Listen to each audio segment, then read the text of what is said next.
What up, YouTube Live? How's it going? Right now it's past midnight, so I can't speak too loud. I don't want to wake up anybody, including my uncle who lives upstairs. It's okay. I can't wait till tomorrow morning. I can't wait. No, what I mean to say is that I cannot um wait until tomorrow morning to actually give you my review. That's what I meant. I mean, I just gotta share my review right now. I just finished watching Star Trek Discovery season 2, episode 4, and I've got so many things to say about it. So yeah, I I, I don't have the patience to, or like, because and then I'll be like, I won't be able to sleep because in my head while I'm lying in my bed, it's like, oh, that episode. Oh, I gotta unload. I gotta share with you my thoughts about it right now. So, uh, many of you might be already asleep by now because it's midnight. But it's okay for those of you who tune in. Welcome, welcome. All right. Just like with all my episode recap and with all my TV reviews, this too contains spoilers. And sorry about the background here. Very not so decent. I haven't made my bed yet. Okay. Um, where do I begin? Okay, so before I give you my thoughts and my notes here, let me give you the context or the plot. So remember, they were in last week's episode, they discovered that Spock murdered some doctors in the psychiatric facility that he was held in. So that's a mystery, right? By the way, this is like episode 4, and we still haven't seen Spock. By the way, Spock is played by actor. Let me get the name correctly here. So they've already cast him. We see him in previews and trailers for Star Trek Discovery season 2. Um, and man, it's still um, it's like it's like Game of Waldo. Like, where is Spock? We haven't. Ethan Peck. There you go. We see him in the trailers and previews, but Ethan Peck hasn't actually been featured in any of these episodes in season 2. So there's always something that happens that kind of keeps the the characters, Burnham, Pike, Saru, everybody, the fleet, that kind of keeps them back or holds them back, I would say, from finding Spock. Sorry, I just ate dinner. I apologize if I keep burping once in a while. And tonight's episode, the thing that holds them back is this spear that turns out to be a living organism. Kind of reminds me of that Kurt Russell's character in Guardians of the Galaxy Volume 2. Remember that? He was Ego, the living planet. But this one doesn't talk, of course. Um, and it's not a planet, it's a spear. Um, but before we get to that, Rebecca Romaine, one of my all-time favorite models, showed up on this episode as number one. Her character's name is number one, and she has information about Spock. And so she comes on board the ship and she shares that information with Pike, and she only shows up in the first few scenes or first few minutes of this episode, and then we don't see her anymore. And but it's nice seeing Rebecca Romaine. I've been a big fan of Rebecca Romaine since mid '90s when I started collecting swimsuit Sports Illustrated. Look, okay, don't judge me, okay? I was a horny teenager, and I was a nerd that couldn't get some. So uh, folks like Linda Evangelista or Cindy Crawford or Claudia Schiffer or Rebecca Romaine or Angie Everhart.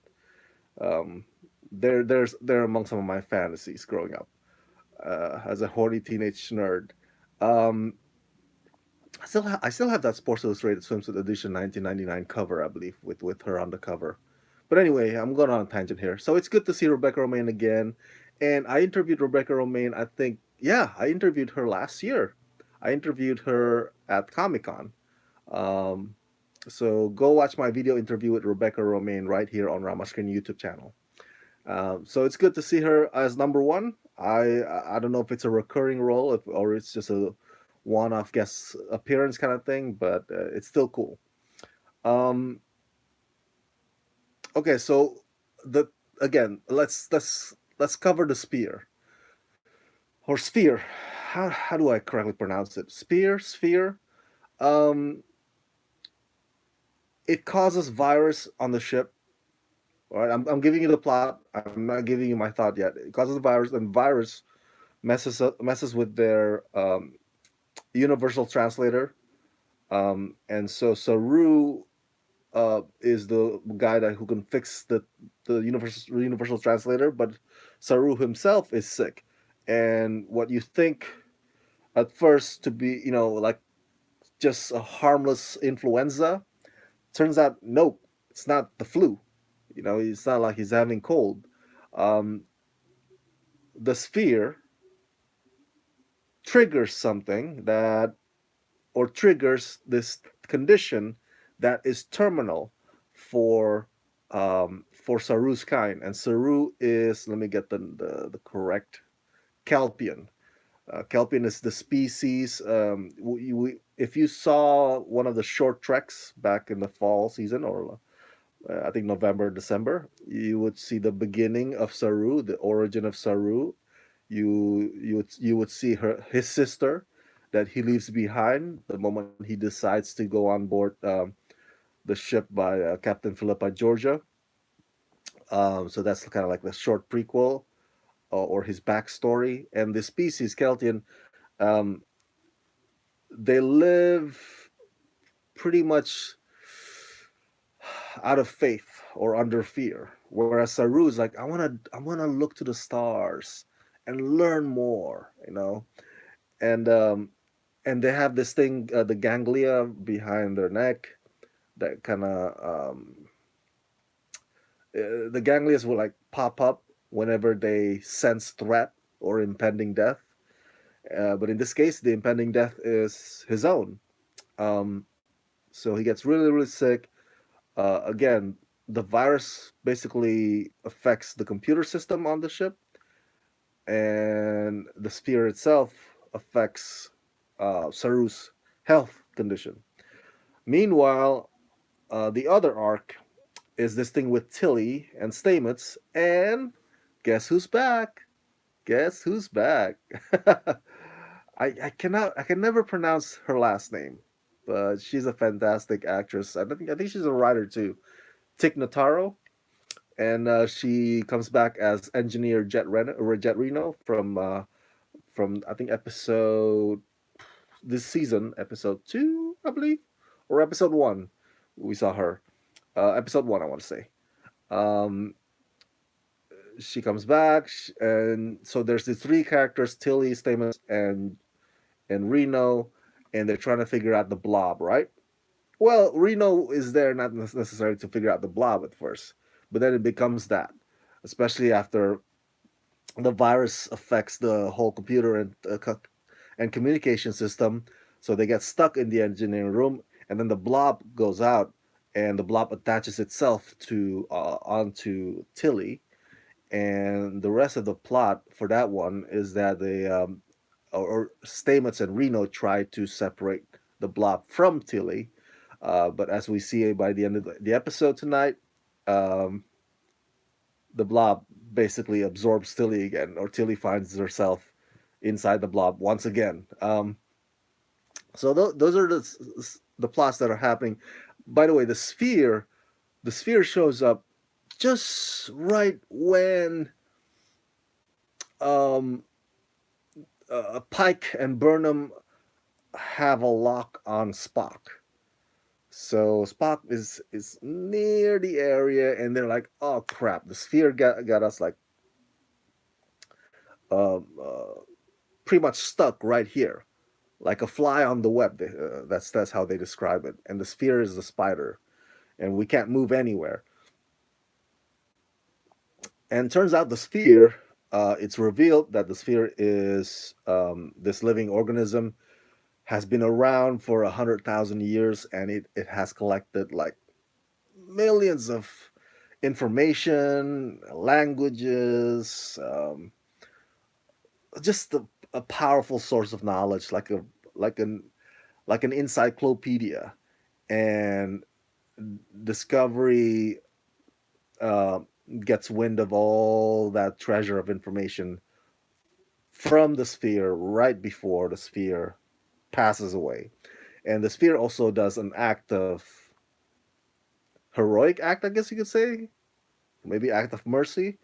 That when it explodes, it kind of pushes the Discovery away, so the Discovery doesn't um, get destroyed by the sphere, you know, ex- exploding. Um, so that's the gist of what happens in tonight's episode. Um, so what are my thoughts? Let's break it down. I have it here.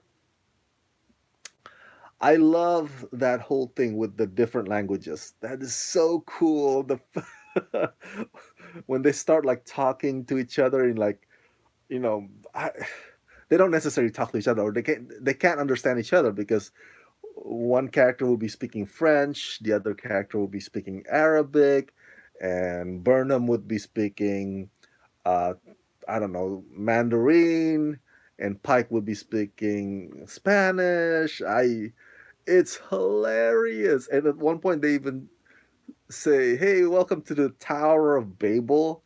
Now, for those of you who are not familiar, Tower of Babel is the story in the Bible, in the Old Testament, where um, basically humans try to create this tower because they don't want to spread, towards the ends of the earth and multiply. They just want to like be unified, and then God is angry because God says, no, you gotta spread out, you gotta fill the earth. So God pretty much um, strikes the tower in a way that he causes the humans to have different languages so they don't understand each other. And because they don't understand each other, they can't work together, and they won't be able, because they can't work together, they are not able to unify, so they spread out. So that's the story in the Bible. So it's like, welcome to the Tower of Babel. That's funny. It's just so cool. I think even the actors themselves, like Sonika Martin Green, who plays Burnham. I think she even says those foreign languages. Like what I'm trying to say is that it's not dubbed, you know, or it's not like they shoot it from the behind and then you just kind of do a voiceover of Sonika Martin Green saying it. No, they actually say it themselves. Like and I, I may not be a language expert, but they sound fluent to me. uh, that whole moment is so amusing and entertaining, and it's so cool, and it just goes to show, to the show's credit, it goes to show how much they really celebrate diversity. Not just in terms of the skin colors of the actors, right? But also, man, uh, the languages. You know, the universal translator. If there, just imagine if that thing doesn't exist. Wow. Because I think that one of the crew members on the bridge is also in it. Aside from Saru, there's also this guy who's also an alien species. Like we have to have that universal translator in order to communicate with him. Otherwise, there's no working together, like Tower of Babel, like the story Tower of Babel in the Bible. Um, so let's move on to the next thing on my note here. Um, I already commented on Rebecca Romaine and then Tower of Babel, the languages. Okay, Saru. Let's talk about Saru. So in this episode, Saru is dying, as I mentioned to you. The sphere triggers this condition that to Saru's species, the Keltian. I'm sorry, Keltian. I want to make sure I get that right. Kelpian, not Keltian. Uh, that death becomes inevitable for them, and I must say that whole scene in which Saru is on his dying bed, with Burnham by his side, is very Hollywoody, like long speeches before you die. Oh, don't forget me, you know, promise me you'll do this, or oh, I remember when we first met. It's like just it's very Hollywoody. In real life, probably that's it. You just die. Um, I'm joking, of course, but yeah, it is very with long speeches and all, and promise me this and that. That's so Hollywood stuff. But I'm not I'm not against that. I just think that that's funny that they use the same old manual book. Um, and this is the moment when, because we know that Burnham and Spock have bad blood, right? They're brother and sister. Um, well, Burnham is adopted sister, and so we don't know yet what caused that bad blood. What is it exactly that Burnham did to Spock to make them estranged?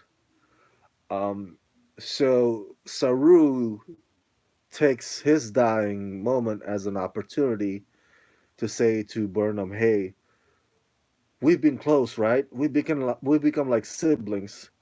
Maybe you can become like that as well with Spock again. What we have here, you should try to have that again with Spock. Promise me that." And because in the beginning of the episode, Burnham says to Pike, "No, I don't think I'm gonna be.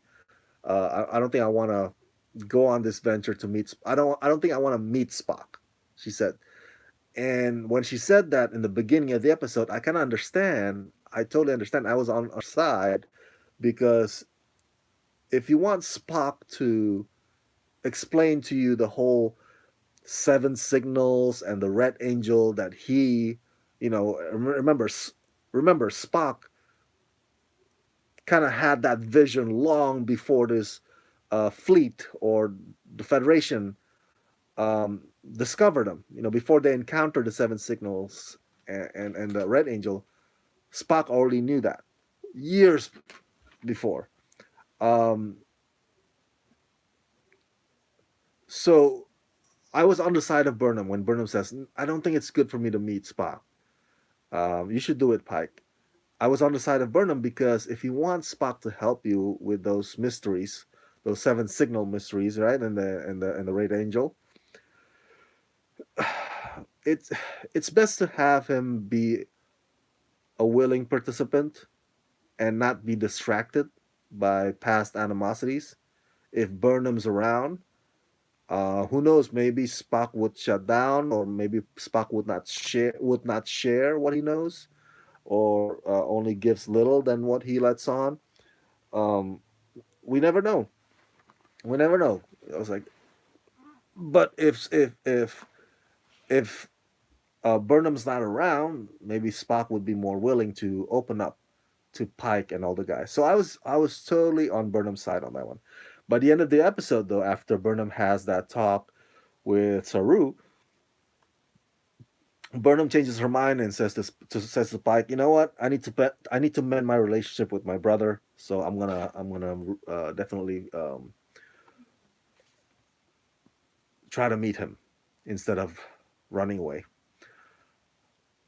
I have two little sisters. I'm the oldest one. I don't know if I can imagine not communicating with them in a long, long time, or for years, or being estranged. Um, that's at least for me. So I can't put myself in Burnham's shoes. I don't have that level of animosity with my siblings. Um, but Saru not being able to see his sister, that's something that I can kind of relate. Not that I'm not able to see my sister, but it's like, dude, if I'm not able to see my little sister, that would probably, if something pre- prevents, or I'm obligated, or I'm required to not see my sister, I would probably be pissed. I would be hurt, you know. And so that level, that much I can relate to to Saru and his desire for Burnham to mend relationship with Spock. Um, and I feel really, really sad, man. I feel really sad for Saru. Um, I hope that he can see his sister again. I know that there's this thing, the order thing, where you're not supposed to interfere with um, the destiny of a place, right? That's why Pike did not want to interfere with that planet where the humans end up in last week's episode, I believe. I get it, but after this whole experience, brushing with death, Saru finally comes to the realization, you know what? Screw that rule. Um, I can't let my people continue to live in fear and lie. So I that's a good thing. I hope that he gets to see his sister again. Because again, if I can't see my sister ever again, I would probably, I don't know. I would cry or something. um and the last thing on my note is about Tilly and Stamets and Tig, because that's the other arc.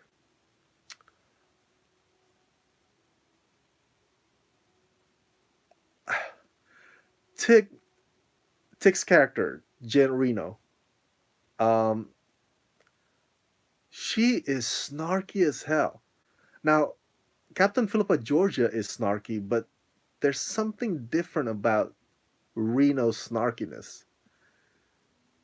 She borderlines condescending, you know?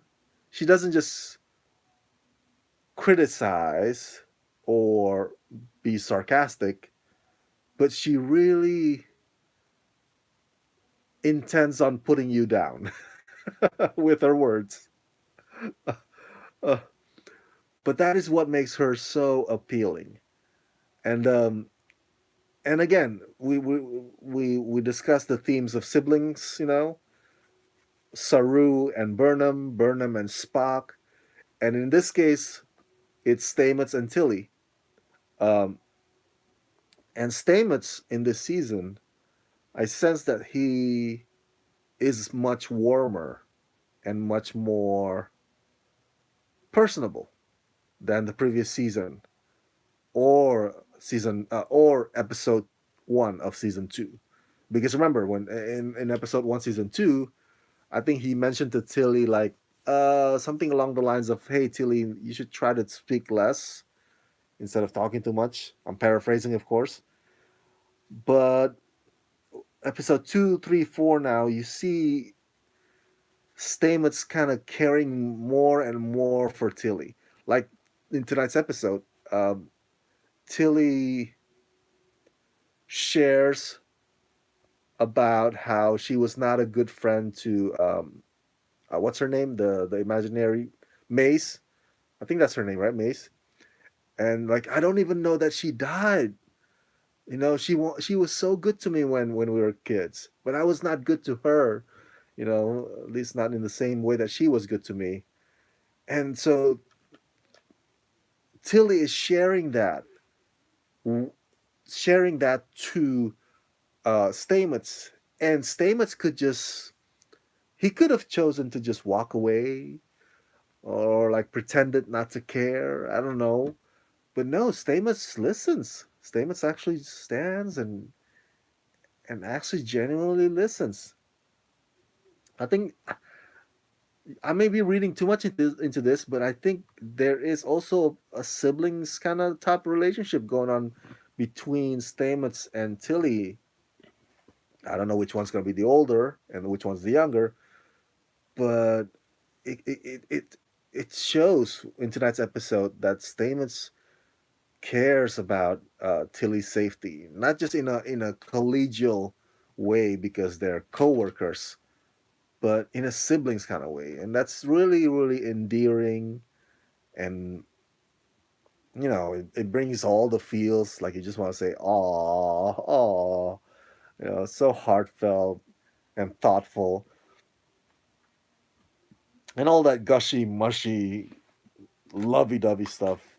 Well, maybe not lovey-dovey. That's lovey-dovey's for romance.